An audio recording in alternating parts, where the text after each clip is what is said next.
तो आज मैं आपको एक अनोखी रहस्यमय कहानी सुनाऊंगी। अगर आप चैनल पर नए हैं तो अभी सब्सक्राइब कर ले, यह मेरा दूसरा नया चैनल है ताकि और भी रहस्यमय कहानी सबसे पहले आप तक पहुंचे तथा कहानी पूरा देखें, क्योंकि अंत में एक अनोखा रहस्य छुपा है। धन्यवाद। तो सुनिए। एक प्राचीन पहाड़ी गांव में, जहां पत्थरों को तराशकर अद्भुत कलाकृतियां बनाई जाती थीं, शिल्पग्राम नाम का एक स्थान था। ये गांव अपनी सुंदर मूर्तियों और उत्कृष्ट वास्तुकला के लिए प्रसिद्ध था। गांव के ठीक बीच में एक पुराना शिव मंदिर था, जहां एक अधूरी, बेजान, ध्यान शिव मूर्ति स्थापित थी। यह मान्यता थी कि यह मूर्ति तभी अपनी दिव्यता प्रकट करती थी और भक्तों को शिवजी की उपस्थिति का अनुभव कराती थी जब कोई शिल्पी अपने कौशल के अभिमान को त्याग कर विनम्रता और सच्चे हृदय से भक्तिभाव से उसे पूर्ण करता था, न कि केवल अपनी कारीगरी दिखाने के लिए। श्रावण मास में शिल्पी और ग्रामीण इस मंदिर में आते थे और अपनी कला में दिव्यता के लिए प्रार्थना करते थे, यह मानते हुए कि शिवजी की कृपा से ही उनकी कला में प्राण आते हैं। परंतु पिछले कुछ दशकों से शिल्पग्राम के शिल्पियों में केवल अपनी तकनीकी दक्षता और दूसरों पर श्रेष्ठता साबित करने की प्रवृत्ति बढ़ गई थी। वे कला को केवल एक प्रदर्शन और प्रसिद्धि पाने का जरिया मानने लगे थे। हर कोई केवल कितनी बारीक नक्काशी की है और कितने घंटे काम किया है इसका बखान करता था, जिससे उनकी कला में भाव और पवित्रता कम हो गई थी।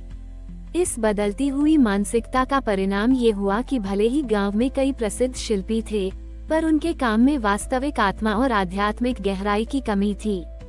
अधूरी, बेजान ध्यान शिव मूर्ति, जो कभी अपनी दिव्यता के लिए जानी जाती थी, अब पूरी तरह से निस्तेज और निष्क्रिय लगने लगी थी। उसमें से कोई भी अलौकिक स्पंदन नहीं आता था। शिल्पग्राम में एक अजीब सी सृजनात्मक जड़ता और आध्यात्मिक सूखापन आ गया था। श्रावण मास आया, पर मंदिर में कोई उत्साह नहीं था, क्योंकि कोई भी शिल्पी उस ध्यान शिव मूर्ति को पूर्ण नहीं कर पा रहा था।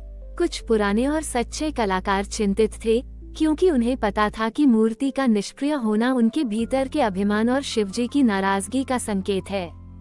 गांव में शिल्पी कलाधर नाम का एक युवा और अत्यंत प्रतिभाशाली व्यक्ति था। उसने कई जटिल मूर्तियों का निर्माण किया था और उसे अपन बड़ी ही कारीगरी पर बहुत घमंड था। वह सोचता था कि ध्यान शिव मूर्ति को पूर्ण करना केवल उसके औजारों और कौशल का काम है, उसमें किसी दैवीय शक्ति या भावना का कोई स्थान नहीं होता। वह अक्सर उन लोगों का उपहास करता था जो कला में आत्मा या आध्यात्मिक शक्तियों की बात करते थे, क्योंकि उसे लगता था कि ये केवल अज्ञानी लोगों की बातें हैं। उसका मन शिवजी की भक्ति से ज्यादा अपनी शिल्पगत श्रेष्ठता और लोगों की प्रशंसा पर केंद्रित था। श्रावण का महीना आया। अधूरी ध्यान शिव मूर्ति बेजान दिख रही थी और शिल्पग्राम में बाहरी कला के बावजूद एक अजीब सी आंतरिक कमजोरी थी। श्रावण के पहले सोमवार की सुबह थी। मंदिर के बाहर एक पुरानी बावड़ी के पास बैठे एक वृद्ध गांववासी, जो वर्षों से शिल्पग्राम के शिल्पियों के अहंकार को देख रहे थे, उन्होंने शिल्पी कलाधर को अपने पास बुलाया। कलाधर को उस साधारण ग्रामवासी पर विश्वास नहीं था, क्योंकि उसे लगता था कि वह क्या ही ज्ञान देगा, पर उस ग्रामवासी की आंखों में उसे एक ऐसी अगाध सरलता दिखी जिसने उसे रुकने पर मजबूर किया। ग्रामवासी ने शांत स्वर में कहा, कलाधर, यह अधूरी ध्यान शिव मूर्ति केवल पत्थर नहीं है, ये शिव के मौन ध्यान का प्रतीक है, जिसे केवल बाहरी छेनी हथौड़े से नहीं गढ़ा जा सकता। यह इसलिए अधूरी है क्योंकि तुम्हारे भीतर कला का अभिमान और आत्मा के प्रति अविश्वास बढ़ गया है। शिवजी को केवल बाहरी सुंदरता से नहीं, बल्कि हृदय की सच्ची श्रद्धा और निस्वार्थ प्रेम से प्रसन्न किया जाता है। मूर्ति तभी फिर से पूर्ण होगी और अपनी दिव्यता प्रकट करेगी जब तुम अपने भीतर संशयवाद और दिखावे के मैल को हटाकर आत्मा का समर्पण अपनाओगे। ग्रामवासी ने कलाधर को एक चुनौती दी। इस श्रावण में तुम्हें इस अधूरी ध्यान शिव मूर्ति को फिर से उसकी दिव्यता प्रकट करानी होगी। तुम्हें इसके लिए अपनी गणनाओं या अपने उपकरणों का उपयोग नहीं करना है, बल्कि अपने भीतर के सबसे बड़े अवरोध का त्याग करना होगा। तुम्हें इसे प्रकट करते समय अपने भीतर के अभिमान, संशयवाद और श्रेष्ठता के भाव को मिटाकर शुद्ध प्रेम और निस्वार्थ सेवा का भाव लाना होगा। तुम्हें अपने हाथों से केवल विनम्रता और समर्पण के भाव से प्रतिदिन इस ध्यान शिव मूर्ति को स्पर्श करना होगा और अपने गांव के उन सबसे उपेक्षित और खामोश स्थानों पर जाकर उन जीवों की सेवा करनी होगी जिनकी कोई आवाज नहीं सुनता, मानो तुम शिवजी के ही संदेशवाहक हो। ये तुम्हारा सेवा कला तप होगा। याद रखना, जब तक तुम्हारे भीतर का अंधेरा नहीं हटेगा, तुम्हें शिवजी का वास्तविक प्रकाश नहीं मिलेगा। कलाधर ने चुनौती सुनी। उसे यह काम असंभव लगा। वो कैसे अपने सारे ज्ञान और औजारों को छोड़कर केवल अपनी अंतरात्मा पर निर्भर रह सकता था, जब उसने जीवन भर केवल भौतिक साधनों पर भरोसा किया था। पर ग्रामवासी की आंखों में उसे एक अजीब सी शक्ति और दृढ़ता दिखी। उसे अपने भीतर एक अज्ञात प्रेरणा महसूस हुई। उसने सोचा, ठीक है, मैं ये करके देखता हूँ। अगर मूर्ति सच में अपनी शक्ति प्रकट कर पाई तो शायद मुझे भी कुछ मिलेगा। उसने चुनौती स्वीकार कर ली, पर अभी भी उसके मन में संदेह और अपने संशयवादी स्वभाव की एक छोटी सी छाया थी। शिल्पी कलाधर ने चुनौती स्वीकार तो कर ली, पर अभी भी उसके मन में संदेह और अपने संशयवादी स्वभाव की एक छोटी सी छाया थी। श्रावण के पहले सोमवार की शाम से उसने प्रतिदिन अधूरी ध्यान शिव मूर्ति के पास जाना शुरू कर दिया। उसने अपने महंगे औजार और प्रसिद्ध कलाकृतियां एक तरफ रख दी। अब वो अपने हाथों से अत्यंत कोमलता और एकाग्रता से मूर्ति को स्पर्श करता। वो केवल उसकी बाहरी बनावट को महसूस नहीं करता था, बल्कि अपने भीतर की अंतरात्मा की धड़कन और कला की अदृश्य ऊर्जा को समझने का प्रयास करता था। यह एक अभूतपूर्व कार्य था। एक शिल्पी जिसने जीवन भर केवल बाहरी सुंदरता का जादू बिखेरा था, वह अब मौन रहकर कला की सच्ची आत्मा को खोज रहा था। उसे यह बहुत कठिन लगा। उसके हाथ कांपते और उसका मन अक्सर उसे याद दिलाता कि यह सब व्यर्थ है, क्योंकि उसे कोई दृश्यमान परिवर्तन दिख नहीं रहा था। उसे एहसास हुआ कि जो कलात्मक ज्ञान उसे कभी उसकी सबसे बड़ी ताकत लगता था, वही अब उसे विनम्रता और प्रकृति के प्रति सच्ची श्रद्धा सिखा रही थी। उसका अभिमान ही उसके भीतर अशांति का कारण था।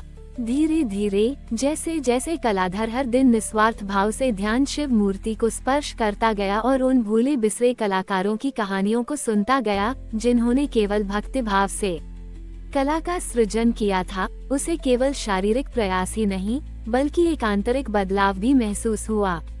हर सुबह जब वो मूर्ति को छूता और शिवजी का स्मरण करता, तो उसे अपने भीतर के अहंकार और दिखावे को शांत करना पड़ता था। उसका ध्यान अब केवल अपनी कलात्मक सफलताओं पर नहीं, बल्कि प्रत्येक सृजन की पवित्रता और कला की देवयता पर केंद्रित हो गया था।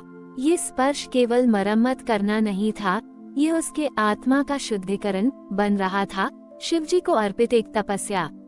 वो अब किसी को कुछ साबित करने के लिए ये सब नहीं कर रहा था, बल्कि अपने भीतर की शांति और उस पुराने विश्वास के भाव को वापस लाने के लिए कर रहा था, जिसे उसने कभी नकार दिया था। श्रावण का दूसरा सोमवार आया। अधूरी ध्यान शिव मूर्ति अभी भी पूरी तरह से अपनी दिव्यता प्रकट नहीं कर रही थी और शिल्पग्राम में निराशा गहरी थी। कलाधर लगभग थककर चूर हो चुका था। उसके शरीर में ऊर्जा कम थी, पर उसके मन में एक अद्भुत शांति थी, जो उसने पहले कभी अनुभव नहीं की थी। दूसरे सोमवार की सुबह जब वह ध्यान शिव मूर्ति पर काम कर रहा था, तो उसने देखा कि मंदिर के बाहर एक नन्हा बालक, जो बोल नहीं सकता था, अपनी छोटी सी उंगली से जमीन पर एक शिव आकृति बनाने की कोशिश कर रहा था, पर उससे ठीक से बन नहीं रही थी। उस निरीह बच्चे की मासूमियत और उसकी मौन कोशिश को देखते ही कलाधर के भीतर एक असीम करुणा का संचार हुआ। उसे लगा जैसे शिवजी स्वयं इस छोटे से प्राणी के रूप में उसे संदेश दे रहे हैं कि सच्चा कला कौशल केवल हाथों में नहीं, बल्कि एक निस्वार्थ प्रयास और दूसरों की मौन भावनाओं को समझने में है। उसने अपनी अंतिम शक्ति से उस बच्चे के पास बैठकर उसे धीरे से समझाया कि आकृति आत्मा से निकलती है, हाथों से नहीं। इस बार किसी दिखावे के लिए नहीं, बल्कि केवल निस्वार्थ प्रेम और समर्पण के भाव से। और तभी एक अद्भुत चमत्कार हुआ। अधूरी बेजान ध्यान शिव मूर्ति, जो दशकों से निष्क्रिय और नीरस थी, अचानक एक तीव्र चमकीले प्रकाश से जगमगा उठी। उसकी आकृति पूरी तरह से पूर्ण, सजीव और अत्यंत भव्य दिखाई देने लगी, मानो उसमें प्राण आ गए हों। उसकी आभा इतनी विशाल और तेजस्वी थी कि उसने पूरे मंदिर को ही नहीं बल्कि पूरे शिल्पग्राम को प्रकाशित कर दिया। मंदिर में फैला अहंकार और निराशा का माहौल तुरंत एक गहन शांति और आनंद में बदल गया। सबसे हैरान करने वाली बात ये हुई कि सभी शिल्पियों के मन से अभिमान का अंधकार छंट गया और उन्हें अपने भीतर ही एक नई आध्यात्मिक ऊर्जा और शांति महसूस हुई। शिल्पग्राम में फैली अशांति तुरंत विश्वास, प्रेम और सामूहिक सद्भाव में बदल गई। गांव के लोग और शिल्पी, जो उस अद्भुत प्रकाश और ध्यान शिव मूर्ति की नई भव्यता से आकर्षित होकर मंदिर की ओर दौड़े, वे अधूरी मूर्ति को पूरी तरह से जीवंत और तेजस्वी देखकर हक्के बक्के रह गए। उन्होंने कलाधर को विनम्रता से ध्यान शिव मूर्ति के सामने खड़े देखा।